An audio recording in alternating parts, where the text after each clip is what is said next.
So we're seeing oh, they just mulligan that. Yep. I think the Mandrakes player was looking for a little less power there. It has some four drops, but you you don't want to be flooded. You don't have a ton of power sinks. But All right. So let's see what we're looking at here. All right, Duocat, we've got Send an Agent, we've got Devour, we've got Shoal Stirrings, but like you said, there's not really many units in this hand to start. Are they looking for a more unit heavy hand? Is this ideal? yeah, you generally want a Mandrake on one or two to start most games. All right. And unfortunately, everyone, the hand cams are not behaving today, so we're gonna skip the hand cams this time, and I'm gonna have to tell you guys what is in everyone's hand, but apologize for that. All right, so on the other side, we've got a 6/1 backbreaker relic weapon, we've got Equalize, and we've got a suffocated hand. So Equalize is a key card here. Um, Part of how Mandrakes gets ahead by drawing a bunch of cards and playing a big board, and do you know what Equalize is great against? Exactly that. Absolutely. All right, so Duocat plays out their Dark Water Vines. Now they've got good power. They've got 4 power already and 2 in hand, so they're going to be able to deploy whatever they draw. But they're going to need to draw something. It looks like here, Mojo blows out to an early start. They take that out with a suffocate. They've got a 3/4 on board and a 3/1 relic weapon, so they're definitely in command of this game so far. Do we know what's in Duocat's Void? I think I missed what was milled. Yep, we can check that. Let's see. So in Duocat's Void, we've got another Dark Water Vine, Shoal Stirrings, and Treasure Trove. Okay. They chose to bring back Goliath, Flytrap, and the Grafter. That's a pretty good turn there. Yep. So Goliath is a 3/5 summon plunder, and then at ultimate at the start of your turn. So when it comes back to your turn, you can play a silence. Can go ahead and double block and take out that Battle Master here. But Joe with an Equalize. Gonna go ahead and sack both those units. Kind of interesting. They'll have to discard a lot of cards here. Uh, it didn't feel like uh, they were under much pressure, so I Mm-hmm. might have waited. Uh, you can kind of get back from a big combo turn with Equalize. There's no rush. Like Mandrakes can't gain an advantage that can't be stolen back by Equalize. Well, one small thing, I'm not sure if this is a bug, but just so everyone knows, I only see when I'm watching from the other end. It looks to me like Mojo Blow only has two cards in hand. Actually, they've only have the Backbreaker and the Treasure Trove, as sort of what I can see. So, not really sure what's showing on the screen here that they have 7 cards in hand, but it looks like only 2 from what I can see. So, not sure if that's my view or the other view, but just so everybody knows that I can only see them having 2 cards left. Oh, in that case, I like that Equalize a lot more. Yeah. So sorry about that, Chad. Looks like a bug on the screen here, but yeah, Joe has a backbreaker, a justice symbol, and a seed of vengeance. So 2 power and a backbreaker in hand. So they're We're empty-handed. seeing that Blood Quill activation just to get a few more cards in the void. I think they're hoping to draw another Shoal Stirrings here. And here's the backbreaker coming down.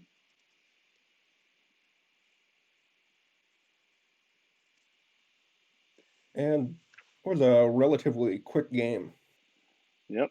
Absolutely. And Duocat has the removal, but only one spell. So going to take out the backbreaker, but it's going to die to the Minotaur there. So relatively quick game there. Duocat, as I think mentioned, that wasn't a great hand. They did mulligan there. And I think that second hand didn't really have much going on. Was a little weak on creatures there. Oops, this is the wrong match. Sorry about that. I think most games in that matchup, from my experience, can go 10 plus turns. Uh, unless there's an early equalize, it's just a lot of grinding, and uh, it's not favorable to attack into a lot of regen units. Hmm. All right. While we're waiting for the players to go, Johnny Newfie, thank you so much for the follow. Much appreciated. Today we've got, it looks like about 20 players signed up today, so we're still going to have 4 rounds, but we're going to have a lot of players today, so we should have a ton of Eternal to watch. So thank you everyone for sticking around. All right, Duocat's going to mulligan again, and looking at a hand of a Darkwater Vines, a Shoal Storings, and a Fatal Misstep along with 4 power. Another unit light hand So again. yeah, this isn't ideal. I think it's better than 6, but you really want to get on the board. You don't want to let the Valkyrie deck take over with a sight.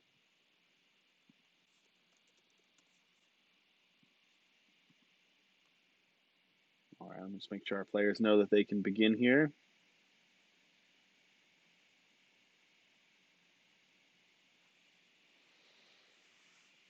Fatal Misstep. It's an interesting one because it enables the shoal stirrings, but it can be kind of awkward when you're playing most of your stuff at slow speed.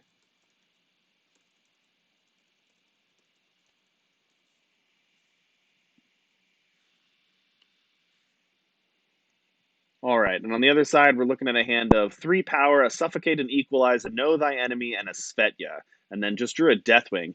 I love this new Deathwing card. This Vampire Nighthawk, this flying deadly lifesteal Valkyrie. This card seems nuts, especially in limited, Yeah, but I think it'll see plenty of constructed play as well. yeah, it's great. If you're playing Argenport, you're playing Deathwing. All right, Duocat, of course, going to play out their 1 unit and start hitting, but they're going to need to draw some more action here.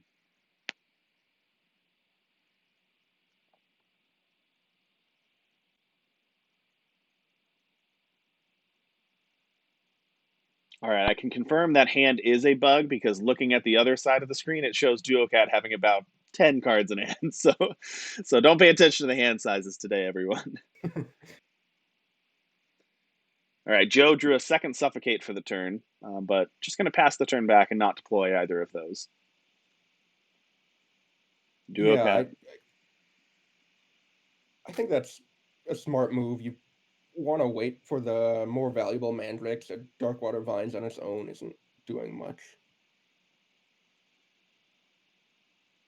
All right, Joe's going to go ahead and deploy that Valkyrie, the Deathwing, but it's going to get eaten by Duocat's removal spell, holding it up there. And here comes a Blood Quill for Duocat, discarding another Blood Quill. Yeah, they're really not getting great hits there. Mm-hmm. They oh Goliath Flytrap is good, but they want to be seeing more Mandrakes Yeah, in their void. absolutely. And here comes a Roland for Joe. There's some action. Another power off the top for Duocat. Thankfully, one of those will one of those will transform into a Temple Tactic. I guess that's the benefit of drawing extra power. That's why you play those. That's why you put them in the deck, right? Yeah, I really like that addition. Um, when you don't need a ton of power, they just make your draws better. That tactic there was kind of interesting. Like you're just putting yourself in the same position you were last turn. All right, going to drop a Shadow Creeper here. So 2 units there for Duocat, but the only thing left in hand is Shoal Stirrings, but they can get a couple Mandrakes from that. Here comes Lord Stayer's Tower, warped off the top of the deck for Joe Blow. It's going to bring along 2 Valkyries.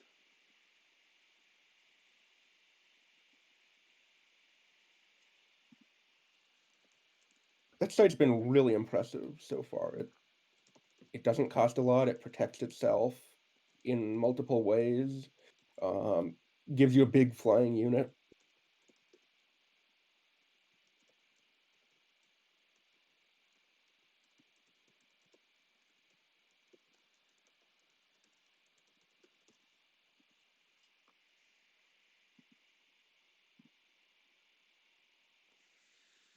Well, I don't like Duocat's position here. They do have a couple mandrakes out, but with an active Roland and an active site and an army of Valkyries, Joe's setup is looking pretty strong here, as well as a bunch of extra cards in hand: a Know Thy Enemy, an Equalize, a Svetulite Bringer, an Inquisitor's Halberd. Lots of gas here for Joe. Yeah, I wouldn't be shocked to just see a Know Thy Enemy to clear out 2 mandrakes. Mm-hmm. I don't see how Duocat comes back from that. Yep. And there we go. Going to go ahead and take 2 of them out. That'll kill 2 Valkyries, but thanks to Roland, just go ahead and get 2 Valkyries back for that. So didn't really lose anything with that trade. And Joe's going to turn on the gas and start attacking, knock Duocat down to 14, and just a fatal misstep draw there.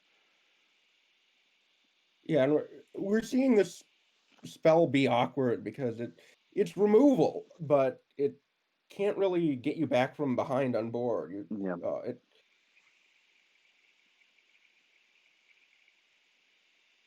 Yeah, that's a good point. You really want your removal to be able to take out a big threat that's killing you, but yeah, fatal misstep, unfortunately not able to do that. All right, and the sight's going to go off here. The sight's going to ultimate and give Rota Stayers a Junton. That's a 6/6 flying endurance for 7. At the end of your turn, draw cards until you have as many in hand as the player, which isn't going to be relevant here, but 6/6 flying endurance will be.